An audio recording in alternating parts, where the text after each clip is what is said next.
Hadirin sekalian yang kami hormati, untuk selanjutnya kita ikuti bersama amanat Presiden Republik Indonesia.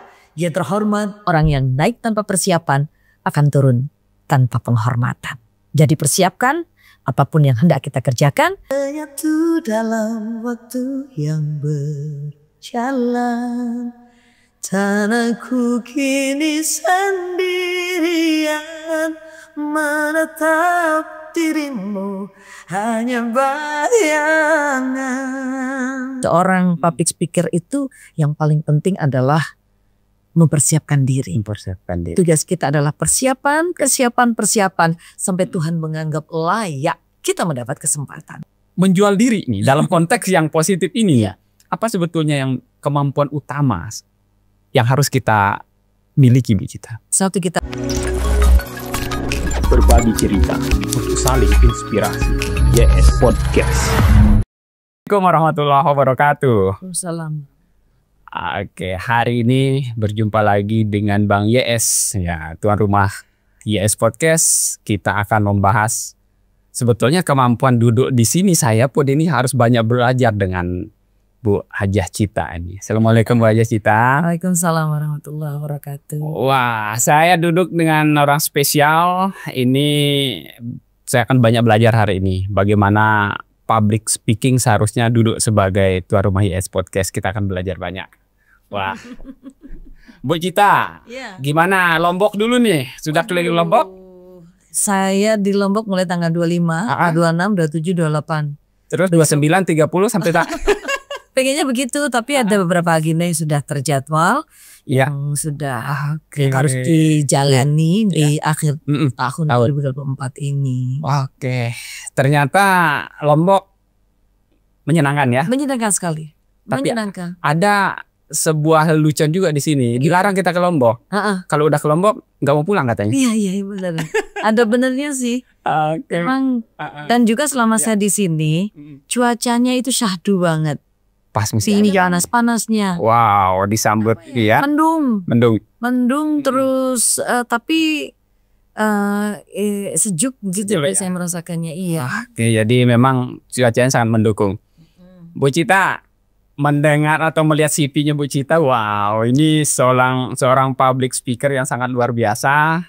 Bahkan sering menjadi langganannya, ada beberapa presiden ini kan menjadi langganannya Bu Cita nih, kegiatan negara. Beberapa kali memandu acara yang dihadiri oleh presiden.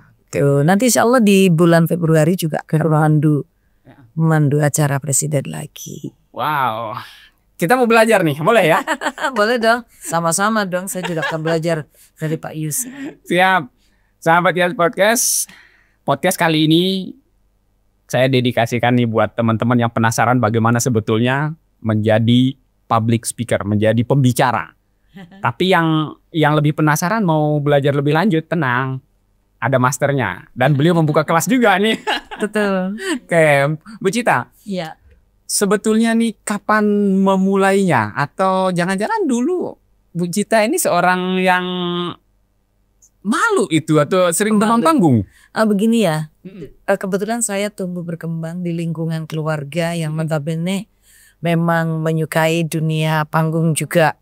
Jadi paman saya musisi, ibu saya juga menurut saya ya memiliki suara yang bagus. Ayah saya bisa memainkan beberapa alat musik, dan itu semua membuat saya akhirnya juga ya. Ini DNA berarti ini ya. Ada unsur DNA. DNA-nya ini udah dari semua dari keluarga, iya betul. Wah, berarti sangat dekat dengan dunia panggung berarti sesungguhnya ya. Iya.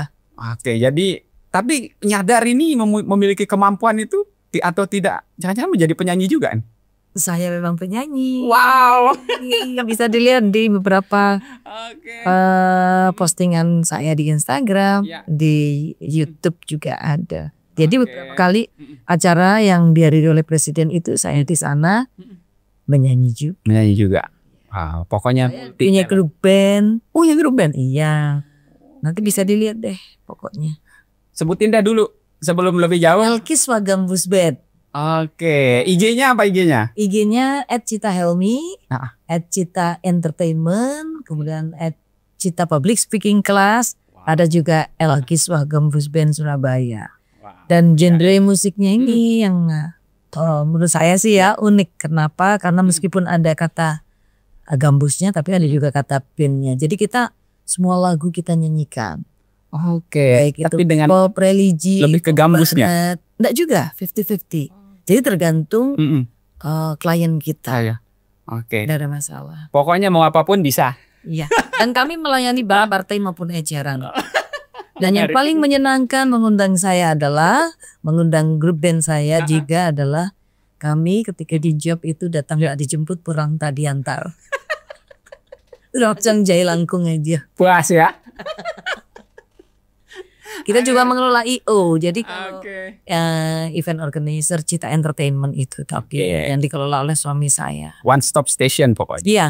Dari apapun ada di situ. One stop contact for all event. All event. Wow, jadi gak usah bingung lah kalau mau cari apapun terkait event cukup di Bu Cita. Tapi yang unik dari saya sepertinya bertolak belakang karena saya juga seorang pengajar. Saya mengajar di UIN Sunan Ampel Surabaya sudah 24 tahun. Saya bukan dosen tetap tapi tetap dosen.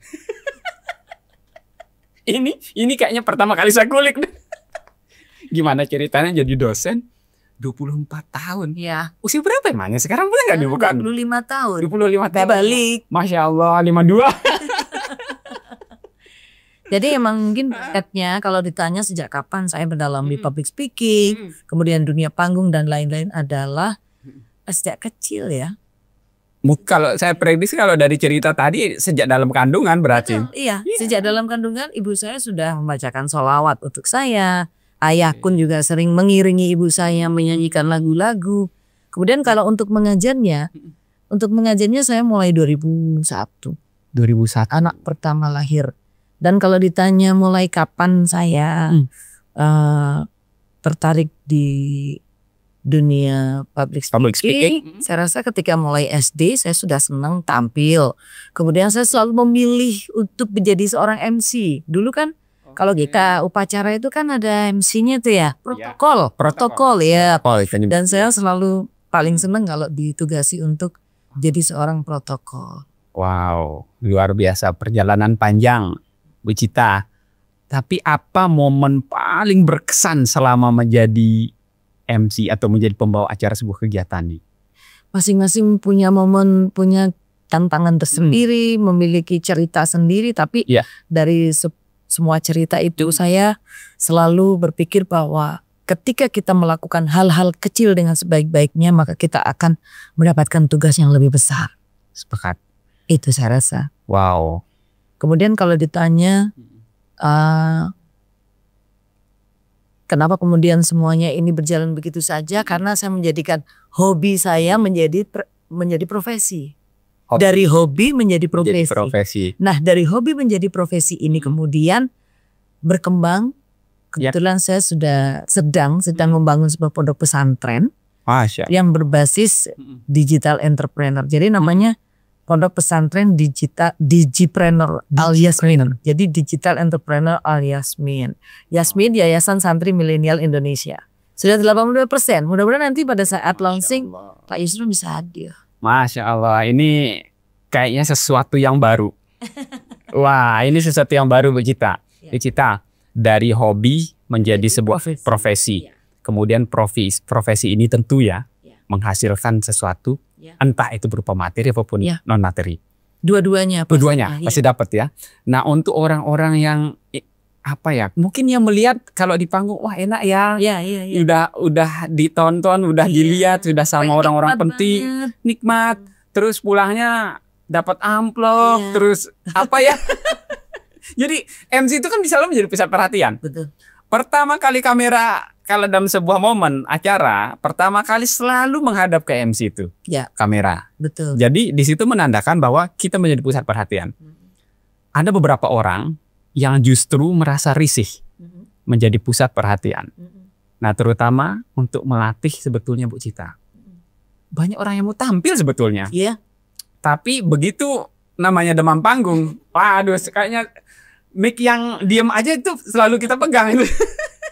Apa sebetulnya Bu Cita nih kalau udah tahu deh kelemahan kita nih. Iya. Aduh, kalau mau naik tangga pertama kayaknya berat, kedua kayaknya ketiga itu udah susah gitu. Tapi bagi orang-orang yang ingin tampil tapi memiliki nyali yang kecil untuk di podium itu, Iya. apa seharusnya atau langkah sederhana dan saat itu bisa dilakukan? Ya, baik. Kita harus menyadari bahwa setiap proses itu harus kita lalui. Yang pertama yang harus kita sadari bahwa kita harus menjalani. Apapun keadaannya harus kita jalani. Siap. Yang kedua harus kita nikmati. Siap. Sekalipun itu sesuatu yang pahit harus kita nikmati. Jangan dikira saya tiba-tiba bisa selancar ini ya. Dulu saya juga mengalami hal yang sama. Di mana saya merasa, apa sih Pak yang Bapak rasakan? Mungkin sama. Grogi lah yang jelas, Grogi, lupa, nggak tiba-tiba percaya lupa gitu. blank dan lain. Blank, ya. Semua itu akan kita rasakan pada saat kita menjadi seorang pemula. Jauh sebelum kita sangat menikmati berbicara di hadapan banyak orang, tentu kita akan melewati itu semua. Nah, masalahnya apakah kita tetap konsisten? Apakah Oke. kita tetap Iya. berada di jalur ini, telaten, teliti, dan tetap menikmati semua proses ini atau tidak? Karena nyatanya banyak sekali teman-teman saya yang kemudian memilih mundur hanya karena merasakan demam panggung yang luar biasa. Iya. Jangan-jangan nanti kalau saya tampil lagi saya akan merasakan hal yang lebih dahsyat lagi. Oke. Nah, padahal menurut saya orang yang ketika tampil merasakan demam panggung itu adalah hal yang lumrah. Semua orang mengalami itu. Betul. Nah, semakin jam terbangnya semakin banyak, dengan sendirinya nanti akan terkondisikan. Kita akan bisa mengelola namanya gejala-gejala demam ya. panggung ini tadi bisa kita kelola menjadi sesuatu yang begitu nikmat. Iya. Bukan berarti kemudian ketika kita tampil sudah profesional tidak ada demam panggung. Saya rasa itu wajar. Tetap ya. Tetap ada. Hanya kita dituntut untuk menampilkan yang terbaik. Jadi sebenarnya kalau kita tampil itu kita tidak benar-benar satu tidak benar-benar cantik misalkan, tapi kita hanya dituntut untuk terlihat cantik. Terlihat cantik. Kemudian terlihat cerdas. Ya. Setelah itu bodoh lagi lah kita. Apa yang penting waktu tampil kita Ya. terlihat cerdas. Kemudian kita terlihat rapi. Ya. Ya, tidak ada seorang pun yang ingin terlihat amburadul pada saat kita tampil. Yang menonton pun, yang menikmati pun tentu ingin melihat sesuatu yang rapi, yang perfect begitu.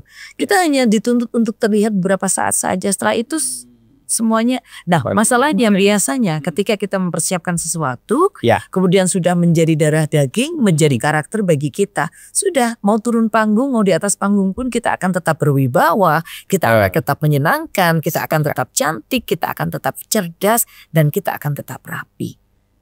Tetapi bahwa semua itu harus kita persiapkan. Ingat, menjadi seorang public speaker itu yang paling penting adalah mempersiapkan diri. Tugas kita adalah persiapan sampai Tuhan menganggap layak kita mendapat kesempatan. Wow, ini yang masih grogi-grogi ya. Tonton sampai tuntas ini. Dan nanti lebih banyak belajar lagi di Bu Cita. Dan itu semua ya, semua aspek. Jadi kita tampil itu kan kita tidak hanya didengar suara kita saja. Nah, jadi seorang MC itu kan kita lebih dari sekedar kita diperhatikan, didengar, kita juga pasti dilihat penampilan kita. Asik. Bahkan jauh sebelum kita berbicara, orang akan melihat tampilan kita secara menyeluruh, grooming secara keseluruhan itu seperti apa. Nah, kita datang ke sebuah acara, kemudian kita meyakinkan kostumnya terlihat begitu persiapan, kemudian cara pembawaan kita tegak, penuh percaya diri. Tapi tetap tidak boleh sombong, harus tetap tawadhu, harus tetap ramah, tapi tidak berlebihan. Semua itu akan menjadi sebuah formula yang begitu seimbang dan harmoni. Sehingga kita memiliki citra diri yang baik. Nah, ketika kita sudah mempersiapkan itu semua, yang terjadi adalah trust. Padahal kita belum bicara apa-apa nih.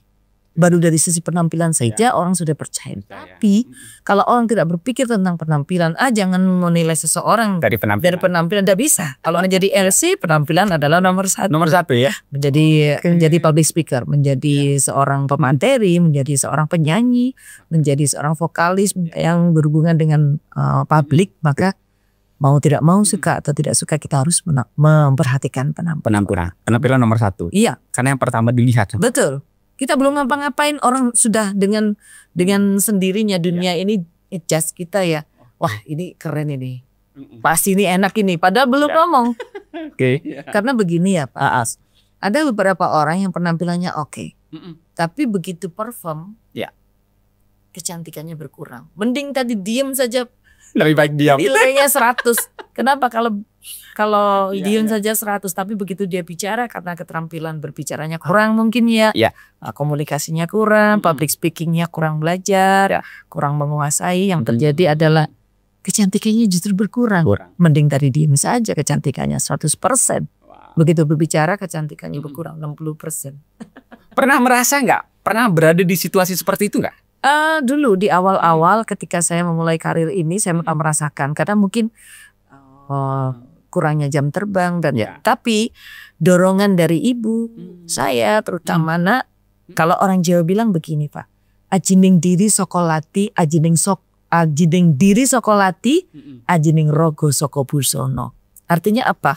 Kita berharga ini dari lisan kita dan kita dihargai dan dihormati itu dari busana yang kita kenakan. Atau yang sering saya dengar rego gowo rupo. Nah, kalau rego gowo rupo itu berkaitan dengan produk. Produk Pak, iya. Betul. Misalkan ini saya beri harga 300.000, ini layak apa enggak? Ini layak. Kenapa layak? Karena dari rupo, dari penampilannya itu juga fantastis gitu ya. Wow, jadi perjalanan panjang Bu Cita. Ada ya kalau bahasa orang pahit manis asam garam lah. Iya. Ini sudah sehingga suka dukanya sudah sampai pada detik ini. Bu Cita dalam perjalanan karir bahkan bisa dibilang ya satu paket lah. Semua disuruh nyanyi oke. Dalam beberapa penampilan pernah nggak memerankan bukan hanya menjadi MC, tapi justru di situ adalah menyanyi. Sekali tampil itu sering saya lakukan. Bahkan sekaligus saya punya program namanya Nada dan Dakwah Pak. Wah Bang Roma ini. Bukan. Jadi nada dan dakwah itu kan istilah yang sudah lumrah ya. Jadi di tengah-tengah kita pengajian, forum pengajian, forum religi itu praacaranya saya. Mulai mengondisikan audiens saya dengan praacara dengan El Kiswa. Kemudian saya sendiri yang memandu acara. Kemudian di tengah-tengahnya kita juga sekaligus nanti dan itu satu paket. Sudah dikenal di Jawa Timur sudah sering paket seperti itu. Langganan gubernur pokoknya ini, gubernur presiden kalau ada acara Jawa Timur.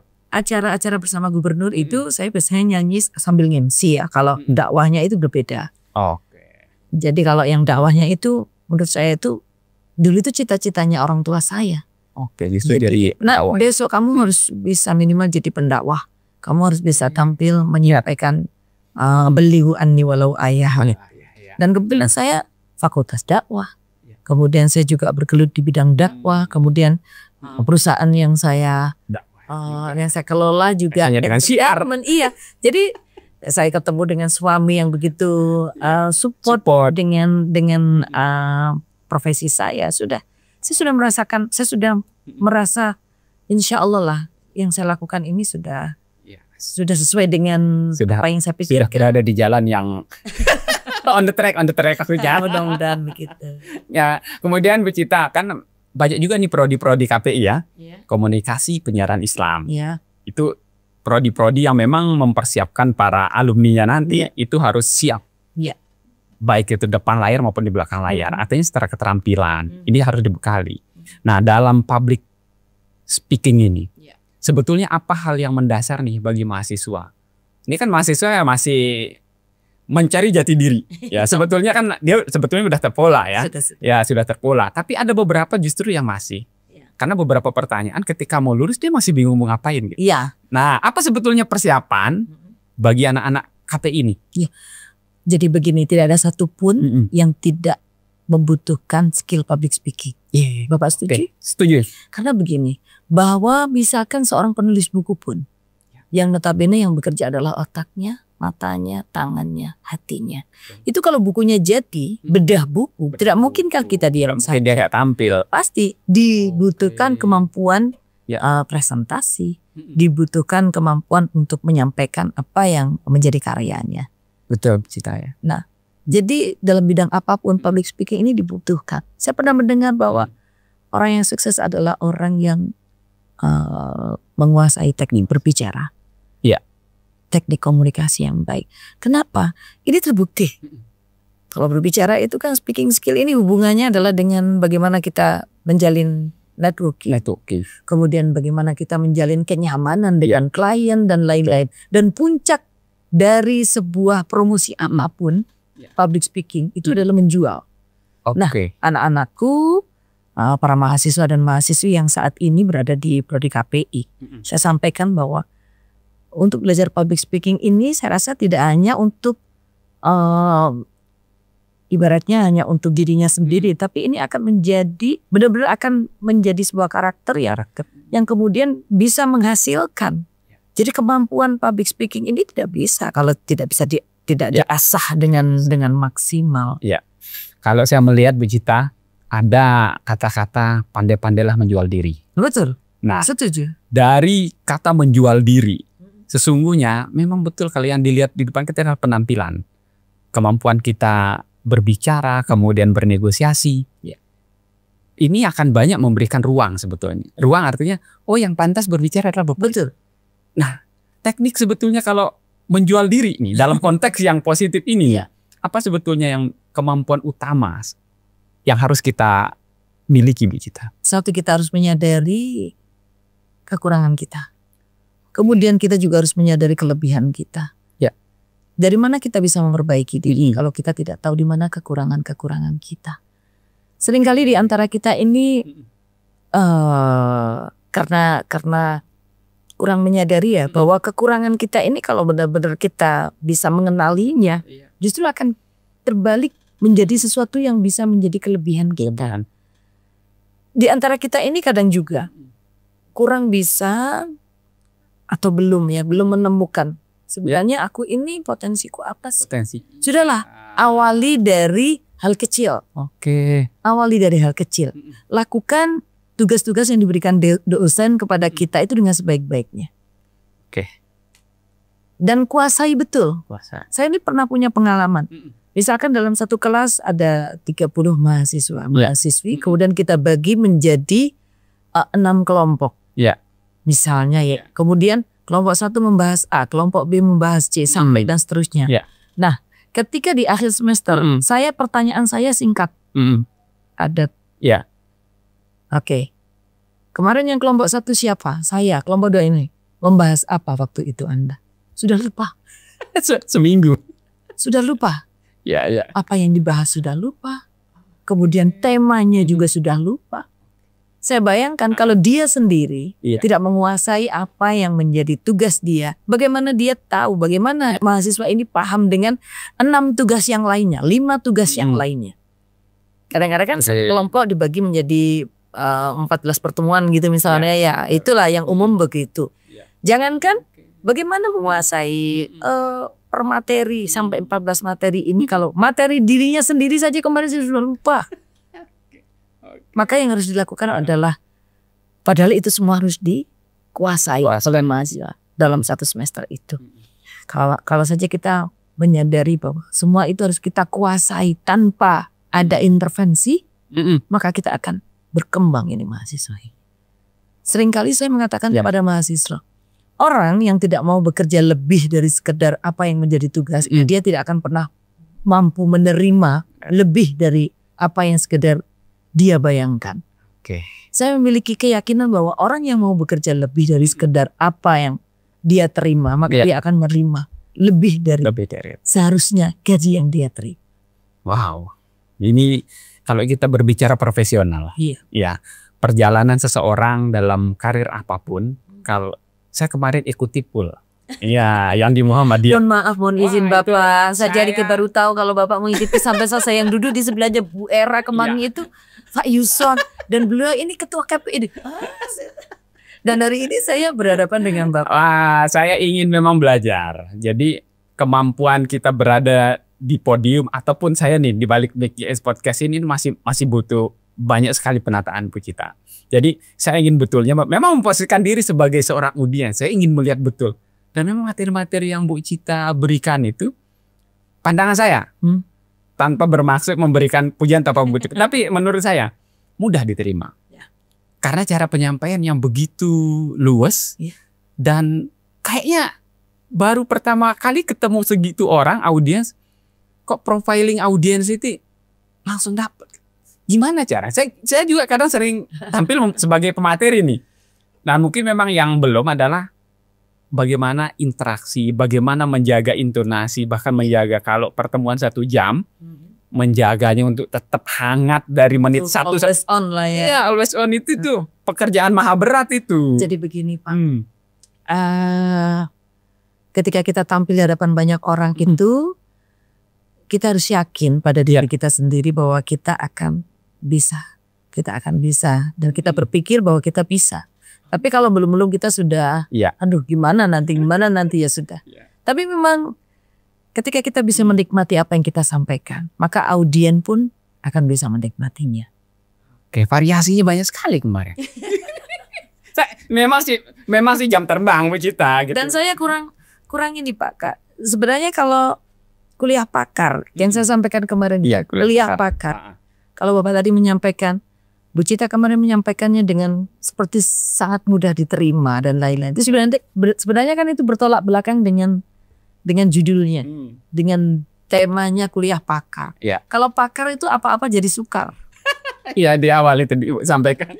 Iya padahal kalau seorang pakar, kalau kita memang profesional itu, seharusnya kita bisa menjelaskan sesuatu yang susah menjadi mudah. Lah padahal kalau sudah kita menjadi seorang akademisi, sebaliknya kalau kita tidak memakai kata-kata yang intelek, iya itu tidak luar biasa. Jadi ada banyak orang yang memaknai semakin kita membuat orang itu tidak mengerti berarti kita hebat. Tapi saya tidak memakai itu karena menurut saya untuk memberikan edukasi kepada orang itu kita harus mempermudah segala sesuatunya. Kita tidak harus memakai kata-kata yang sulit dimengerti. Kayak pakar itu apa-apa jadi sukar. Iya, kalau pakar itu biasa orang apa sih tersebut karena kita googling. Iya. Jadi kita googlenya aja kita lebih lama daripada kita ikut materinya kan begitu. Kalau menurut saya sih begitu Pak. Kita memberikan pemahaman kepada orang itu ya sesimpel mungkin. Kenapa harus dipersulit jika memang bisa dipermudah? Jadi sekali lagi ya. Mengapa dipersulit jika bisa dipermudah? Mengapa diperlama kalau bisa lebih cepat, singkat? Dan pakar itu kan apa-apa jadi sukar. Saya menghindari itu. Saya ingin memberikan mengedukasi dengan sesimpel dan semudah mungkin. Wow, Bu Cita, masih saya membahas yang kemarin ini. Karena saya melihat, mendengar, memberikan sebuah contoh, memberikan ketika Bu Cita menerangkan begini loh cara membangun kepercayaan diri dan memberikan contoh langsung. Bahkan memprofiling beberapa peserta di depan itu jadi langsung kayak tektok terus gitu. Jadi always on itu. Nah dalam proses kita menyampaikan materi, jika kita menjadi narasumber ya memang harus satu menguasai. Kalau itu wajib lah, harus kita kuasai betul. Nah kadang-kadang ketika kita berada di itu bisa saja slide kita aja itu bisa lewat. Bapak sampai memperhatikan sekecil itu ya. Berapa saya melihat slide hanya bisa dihitung berapa kali saja dan itu saya melihatnya bukan. Kayaknya cuman background aja kan. Sama sekali saya tidak ada next lanjut nggak ada sama sekali. Tapi begitu saya pulang orang melihat PPT saya bisa dicocokkan. Jadi poin-poin yang saya sampaikan itu benar-benar di luar kepala. Memang seharusnya menurut saya seperti itu. Jadi fungsi PowerPoint itu hanya untuk memantik saja. Menurut saya sih begitu. Jadi tidak bisa dijadikan ajar. Kalau kita kemudian terlalu bergantung kepada saudara PPT ini, yang terjadi adalah kita nanti buat apa kita berdandan? Buat apa kita mempersiapkan segala sesuatunya? Kalau akhirnya yang diperhatikan adalah layarnya. Saya tidak mengatakan bahwa PPT tidak penting. PPT begitu penting. Karena itu adalah PowerPoint dari apa yang akan kita sampaikan. Tetapi kita tidak boleh terlalu bergantung kepada PowerPoint. Karena kalau kita bergantung kepada PowerPoint, profesionalisme kita ini tidak tampak, Bapak. Betul tidak sih? Betul.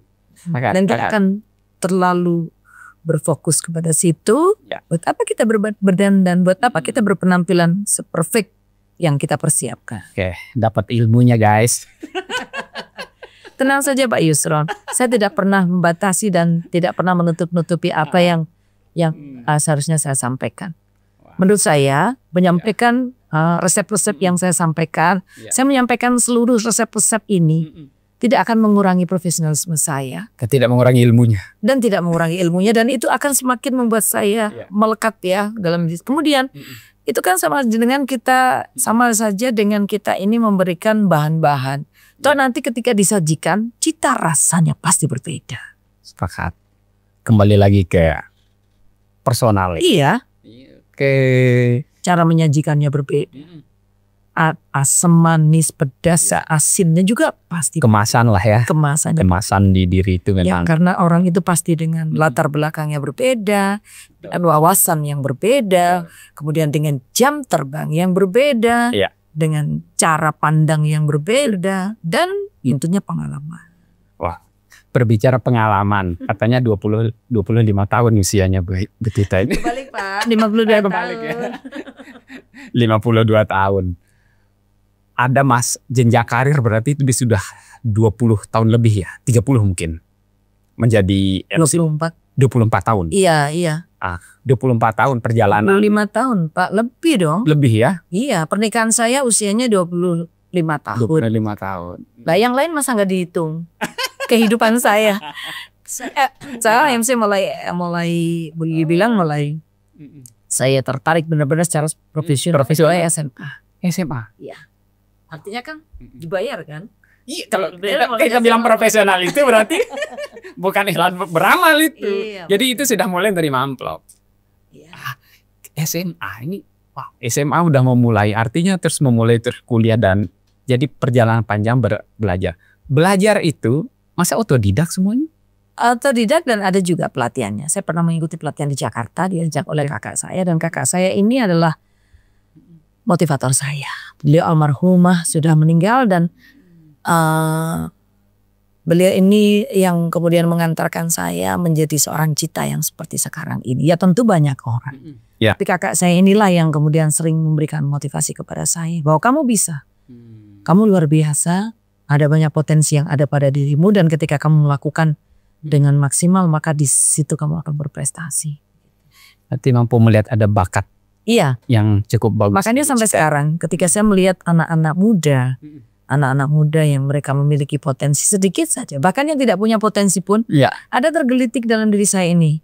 Saya tidak akan berhenti, saya akan menunjukkan, bahkan saya akan meyakinkan kepada kamu bahwa kamu bisa, kamu punya potensi dan kamu mampu menjalani ini sebagai sebuah profesi. Karena lahir dari hobi menjadi profesi ini, kita bekerja ini tanpa diperintah. Tidak ada batasan waktu. Jadi kapanpun, dimanapun, kalau saya ingin tiba-tiba ada keinginan saya untuk tulis lagu misalkan, saya akan tulis lagu, akan saya tulis lirik di situ. Saya cari, bila saya dibantu dengan tim ahli saya, arranger saya, sudah jadi lagu. Saya menciptakan beberapa lagu, nanti bisa dilihat di YouTube. Nanti kita bongkar YouTube-nya Bu Cita ya. Dan hampir semuanya tematik. Jadi ada lagu Ibu, Terima Kasih Ibu, kemudian lagu Ku Bersujud, semua itu pengalaman pribadi saya di mana inspirasinya lahir dari orang-orang yang dekat dengan saya, kemudian yang beri motivasi kepada saya. Oke. Sekarang kita berbicara regenerasi. Pada periode tertentu selalu muncul, mungkin tidak banyak orang lah. Misalnya kayak di Jawa Timur nih. Ada Bu Cita di situ. Sampai muncul lagi generasi berikutnya yang akan menggantikan. Regenerasi inilah yang menurut saya akan menjadi estafet yang akan sangat bagus untuk membentuk. Karena jangan sampai muncul, gimana kita mau naik kelas nih? Misalnya nih Bu Cita aja yang dipakai di panggung-panggung yang besar. Nah kami junior-junior ini kapan bisa tak? Jangan khawatir. Gimana? Jadi saya ada kelas namanya Cita Public Speaking Class. Di sana ada TV 9 Nusantara, di sana ada Jawa Post TV, di sana ada Jawa Timur Televisi, ada GTV dan ada TV-TV lokal lain, dan bahkan ada beberapa radio juga. Anak-anak saya, anak-anak yang kebetulan saya ajar, mereka saya sampaikan kepada mereka, kalau kalian mau belajar di sini tempatnya, di sini tempatnya, kalian boleh menghabiskan seluruh kesalahan kalian di sini. Dan saya memiliki prinsip bahwa ketika saya sukses, tapi saya tidak mampu membentuk kader-kader penerus, itu namanya tidak membahagiakan saya. Itu kegagalan seorang sukses itu, Iya. tidak berhasil membentuk. Betul. Iya. Jadi kesuksesan kita ini akan bisa kita saksikan kepada orang-orang yang kita kader, kepada orang-orang yang kita antarkan sukses juga. Kita tidak perlu mencari validasi di mana-mana. Oke. Tapi ketika panggung itu kemudian diisi dengan orang-orang yang pernah saya ajar, dengan sendirinya mereka Ya. warnanya sudah berbeda. Kalau sudah Oke. pernah saya sentuh, saya ajarkan itu, cara saya mengajar saya kan punya khas tersendiri. Ya, khasnya di mana? Hampir bisa dipastikan kalau ada anak tampil kemudian dengan gaya, dengan style seperti itu, ini Cita Public Speaking Class punya ini. Wow, saya mau penasaran ini. Sebetulnya mengelola kelasnya gimana sebetulnya ini? Tidak ada, semuanya berjalan begitu saja. Kemudian setiap kita sebenarnya itu normalnya seminggu sekali ya. Oke. Tapi karena kesibukan saya dan lain-lain, pokoknya dalam 1 bulan itu pasti ada kelas. Tapi yang sekarang marak itu mereka malah mengambil private, mereka mengambil privat. Jadi ada beberapa orang yang mengambil privat karena kebutuhan-kebutuhan tertentu. Mengambil privat tidak masalah. Memang biayanya lebih mahal, tapi saya pegang sendiri. Kemudian di situ ada unsur, ada kelas radio, ada kelas televisi, ada kelas MC, ada kelas presenter. Iya. Jadi Iya. kenapa saya kepingin jadi MC tapi saya harus belajar jadi presenter? Karena treatmentnya seperti itu. Oh iya, iya. Bayangkan kalau kita kemudian tidak memiliki background itu, Iya. jadi treatmentnya saya berikan semuanya. Supaya nanti Iya. ketika kita tiba-tiba ada kesempatan untuk ke sana, sudah Ya, tidak perlu siap menunggu lagi. juga, ya. Karena saya memiliki keyakinan bahwa kesuksesan itu adalah pertemuan antara kemampuan, kemauan, dan kesempatan. Nah, ketika kita memiliki kemampuan, kemudian kita tiba-tiba Iya. dipertemukan dengan kesempatan, kalau kita tidak mau itu juga tidak bisa terjadi. Iya. Jadi kemauan, kemampuan, dan juga kesempatan itu bersatu. Iya. Banyak di antara kita bertemu dengan kesempatan tapi kita tidak memiliki bekal, Iya. tidak memiliki kemampuan. Kesempatan itu akan menguap begitu saja, dan sebaliknya. Ketika kita memiliki kemampuan, kita tidak dipertemukan dengan sebuah kesempatan. Iya. Dunia juga tidak pernah. Oke, sering orang katakan kesempatan tidak datang 2 kali. Kalau menurut saya tetap ada 2 kali. Iya, gimana membaca Bisa itu? datang 2 kali. Kapan? Kesempatan bisa datang 2 kali, bisa jadi kesempatan itu kesempatan baik. Ya. Bisa jadi kesempatan yang kedua adalah kesempatan yang lebih baik. Baiklah. Oke. Sekarang kita bantah, kesempatan tidak datang 2 kali ya. Karena saya sering mengalami. Seringkali Allah itu memberikan kesempatan kepada kita. Berkali-kali. Tinggal kitanya. Dan saya sering Ya. merasakan sendiri ya. Pengalaman saya itu. Ternyata rencana Allah itu berseiring dengan apa yang kita rencanakan. Maka saya katakan kepada anak-anakku, para mahasiswa-mahasiswi dari universitas manapun, dari perguruan tinggi manapun, Ya. anak-anak muda pada umumnya, yang harus kita lakukan adalah persiapan. Nanti akan ada saat di mana Tuhan akan memberikan kesempatan. Jadi persiapan, Ya. sampai Tuhan menganggap layak kita mendapatkan kesempatan. Dan ternyata rencana Tuhan itu berseiring dengan rencana kita. Maka yang harus kita lakukan adalah rencanakan apa yang hendak kita kerjakan, lalu kerjakan apa yang sudah kita rencanakan. Kenapa? Karena orang yang gagal merencanakan sama dengan merencanakan kegagalan. Wah. Luar biasa. Dalam beberapa motivator saya sering mendengar istilah bahwa memantaskan diri. Jadi kata memantaskan diri ini adalah kunci. Disitulah memantaskan, itu adalah sebuah proses. Betul. Bagaimana kita mempersiapkan sehingga kita pantas di situ. Iya. Pantas menjadi ini, Iya. pantas menjadi itu, layak. Gitu. Iya. Nah, dalam proses ini pengalaman Bu Cita nih, Iya. selama ini membina kelas atau mendidik orang, sebetulnya kan ya walaupun masing-masing oke lah punya potensi masing-masing ya. Iya. Tapi dalam pengalaman Bu Cita, Iya. ada nggak pernah menangani orang yang memang betul-betul kayaknya udah sulit dah menurut orang yang di kemampuan ini, kayaknya nggak bakalan deh dia bisa naik panggung itu tuh orang itu kan. Iya. Tapi Bu Cita membalik itu. Pernah ada pengalaman? Pernah dan sering. Pernah dan sering. Iya. Jadi dunia public speaking itu kan tidak hanya melulu MC. Ya. Tidak hanya melulu menjadi presenter. Tidak hanya melulu menjadi dibentuk sebagai seorang pemateri. Sulih suara itu juga bagian dari public speaking. Betul. Kemudian menjadi MC non formal. Kalau kita mengatakan menjadi MC non formal tuh apa? Pernah MC nggak Kak? Pernah. MC apa? Acaranya kecil-kecilan kok, cuman ulang tahun. Mantenan. Halo, itu ladang yang luar biasa. Enggak kok, cuman acara kecil, cuman acara pernikahan. Itu tidak cuma. Kemarin bulan September kalau tidak salah, saya memandu acara. Yang kebetulan itu acara mantenan, tapi yang punya gawe Gubernur Jawa Timur. Mantenannya beda, Bos. Nah, kan begitu. Jadi saya tidak setuju ketika seseorang itu membatasi dirinya, mengatakan ini cuman acara ulang tahun. Halo, setiap perusahaan setiap tahun ulang tahun. Halo, setiap tahun para pejabat juga ulang tahun.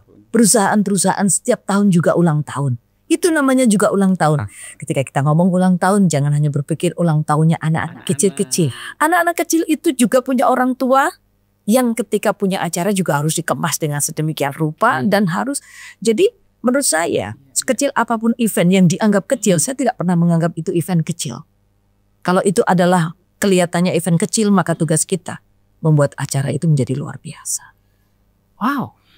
Jadi saya dapat kata kuncinya. Jadi kadang-kadang bisa bermula dari itu. Kalau tadi Bapak menyampaikan, pernahkah membantah atau membalik teori itu? Pernah. Jadi saya tuh pernah, ini anak yang lain sudah pada tampil di mall-mall. Jadi MC hebat sudah, ini dia enggak. Ternyata kemampuannya apa? Di balik layar. Dia memiliki kemampuan untuk membuat skrip yang luar biasa. Jadi dia ternyata skripter yang luar biasa. Oh, jadi di Cita Public Speaking Class, di Cita Entertainment ini tidak hanya mempersiapkan orang-orang di depan panggung. Karena suami saya kebetulan itu kan yang mengelola Cita Entertainment. Beliau juga membutuhkan orang-orang yang di belakang panggung. Iya. Stage manager. Justru dia yang ngasih info kepada MC nih, kepada saya ini. Saya punya namanya Mbak Kintan itu dulu tugasnya sama dengan Mbak Ima. Kemana? Ngikutin saya kemana-mana, jadi konten kreator, kemudian juga ya asisten lah, mengasisteni saya lah, begitu. Tapi ternyata memiliki kemampuan untuk menjadi leader. Akhirnya dia sampai sekarang kalau ada acara apapun, si Mbak Kintan inilah yang menjadi stage manager. Wow. Jadi yang mendampingi MC, menginformasikan. Setelah ini doa, setelah ini kan banyak sekali nih perubahan-perubahan injury time. Betul. Sepersekian detik ini perubahannya. Betul. Yang bikin kita menjadi MC kadang-kadang itu kemudian kita ini down, kena mental itu kan karena hal seperti itu, perubahannya begitu. Tadi katanya yang sampaikan ini kenapa sekarang ganti? Gak usah dieyel ya kalau kata orang Jawa. Gak usah dibantah, memang itu.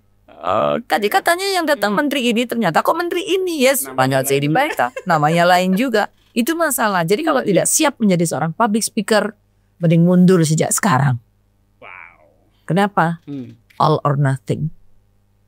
Iya semua atau tidak sama sekali. Tidak sama sekali. Karena untuk menuju ke profesional itu kita harus totalitas. Loyalitas.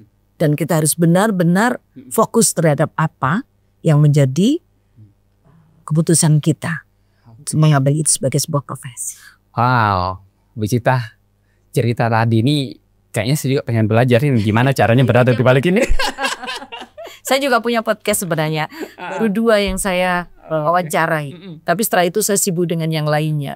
Jadi namanya RPS. RPS apa? Rahasia Perempuan Sukses. RPS. Iya. Yang pertama yang saya wawancarai dulu namanya seorang ini artis. Artis dan berpantura. Lilin Herlina namanya. Ya pernah dengar. Itu. Beliau itu sekarang kan berjilbab nih, jadi menginspirasi banyak orang. Jadi dia cerita bagaimana perjalanannya, kemudian berhijrah dan lain-lain. Asik yang gitu-gitu. Ya, kemudian yang kedua, ini ada istri dari Bupati Bangkalan. Yang beliau ini juga memiliki banyak sekali kegiatan sosial dan lain, mengumpulin anak-anak pang, kemudian memberikan dia keterampilan dan lain. Pokoknya menginspirasi. Tapi berhenti sampai di situ saja. Kenapa? Karena kesibukan saya. Lanjutkan.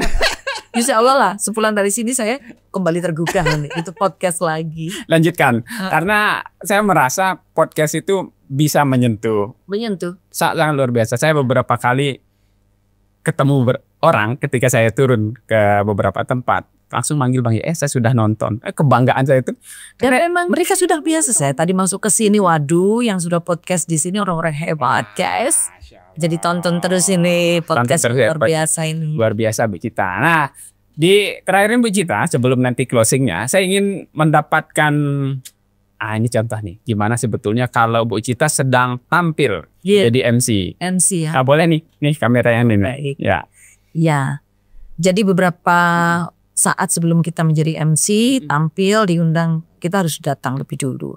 Kemudian apa yang kita sampaikan, kita mempersilahkan audien untuk masuk. Ya. Pilih kata-kata yang mudah diucapkan, mudah diterima, mudah dipahami, dan mudah dilaksanakan. Buat apa kita ini merangkai banyak kata, tetapi orang tidak paham, buang-buang kata, buang-buang waktu, itu namanya laya mutu walayahi. Tidak bermutu banyak biaya. Kan begitu. Akhirnya yang harus kita lakukan adalah kita sampaikan saja dengan simpel.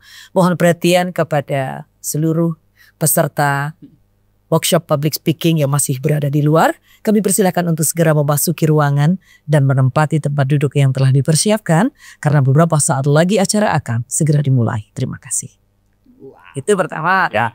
Yang kedua, biasa nih kalau seorang MC itu diminta untuk Mbak tolong nih nanti HP jangan sampai ada yang bunyi nih. Itu kan sepele. Tapi kalau orang tidak mempersiapkan, seorang MC yang tidak mempersiapkan kalimat itu akan mengalami kebingungan. Dan kalau sudah bingung, belum tampil tugas yang inti, dia sudah kena mental dulu. Jadi kalau pada saat kita tidak memiliki kegiatan, bikinlah kata-kata, susunlah kalimat. Nanti kalau saya gini saya harus ngomong gimana ya? Ada lagi sepele. Misalkan ada mobil yang menghalangi jalan, caranya ngomong gimana itu? Tolong ini sering ini. Itu cara ngomongnya ke sana kemari, padahal tujuannya ya itu. Itu kan tidak efektif dan tidak efisien. Cara kita adalah kalau kemudian untuk yang HP kita sampaikan, Bapak Ibu dengan tidak mengurangi rasa hormat kami mohon untuk mengatur handphone pada posisi silent selama acara berlangsung agar acara dapat berjalan dengan tertib dan hikmat. Terima kasih. Dan cara menyampaikannya biasa saja, tidak usah terlalu ditekan-tekan dengan artikulasi, dengan intonasi yang aneh gitu ya. Aneh caranya. Iya. Jadi bisa dilihat seseorang itu profesionalisme sampai di mana. Itu bisa kita jajaki dari cara dia ice breaking awal itu. Dan kalau sudah contoh kecil kita memberikan, kita memanggil atau mempersilahkan mempersilahkan gubernur atau presiden, itu contohnya. Presiden nih contohnya. Ya. Hadirin sekalian yang kami hormati, untuk selanjutnya kita ikuti bersama amanat Presiden Republik Indonesia yang terhormat Bapak Insinyur Haji Joko Widodo. Kami persilahkan. Sudah. Dengarnya. Gubernur ya. Hadirin sekalian yang berbahagia, saatnya kita bersama-sama menyimak sambutan yang akan disampaikan oleh Gubernur Jawa Timur yang terhormat Ibu Dr. Honoris Causa Hajah Khofifah Indar Parawansa. Kami persilahkan. Wah, kayaknya dengarnya ini udah.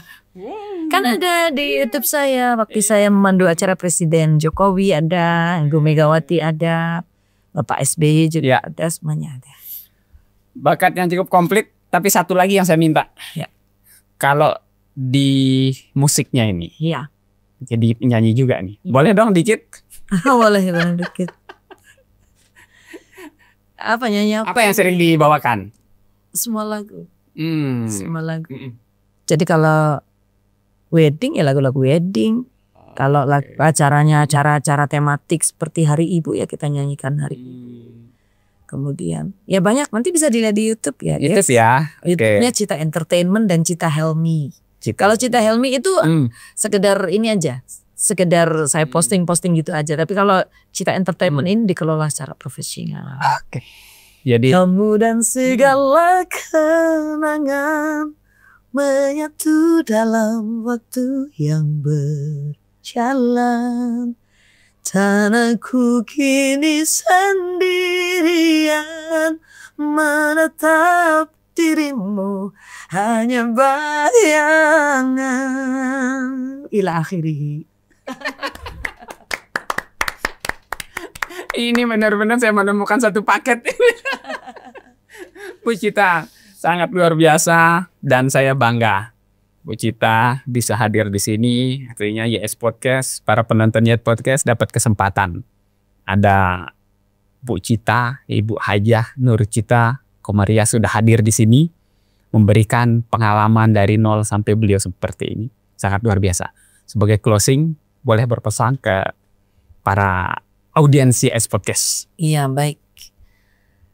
Kue ascendit sine labore, descendit sine honore. Orang yang naik tanpa persiapan akan turun tanpa penghormatan. Jadi persiapkan apapun yang hendak kita kerjakan. Kenapa? Karena kita harus memiliki persiapan yang cukup. Persiapan, persiapan, persiapan. Sampai Tuhan menganggap layak kita mendapat kesempatan. Selamat berjuang dan berkarya. Sukses berkah untuk Anda. Oke, luar biasa. Terima kasih Bu Cita. Waktunya saya culik di tengah kesibukan, sebetulnya berlibur di sini tapi mohon izin ya. Sekalian saya doanya, saya lagi menempuh S3. Masya Allah. Amin, amin, amin. Semoga ini udah tahap akhir. Baru semester 1. Sama dengan istri saya. Baru semester, mudah lancar Bu Cita. Amin. Karena semester 1, semester 2 tugasnya maha berat di situ. Ya. Banyak tugas. Sulit kan berarti tidak mungkin. Sulit kan bukan berarti tidak bisa. Bisa. Jadi harus semangat. Semangat, intinya semangat. Yuk, yang belajar public speaking perlu tonton dulu video ini, baru nanti silahkan kunjungi yang media sosialnya Bu Cita. Di situ sudah banyak juga mengelola. Dan yang mau ikut kelas, ada kelas online juga nggak? Boleh, nanti kita bisa bentuk. Oke, nah ini masukan, harus punya kelas online. Siap. Masanya masa digital saat ini. Oke, sampai ketemu lagi di konten-konten YS Podcast berikutnya. Assalamualaikum warahmatullahi wabarakatuh. Assalamualaikum warahmatullahi wabarakatuh. Berbagi cerita untuk saling inspirasi. YS Podcast.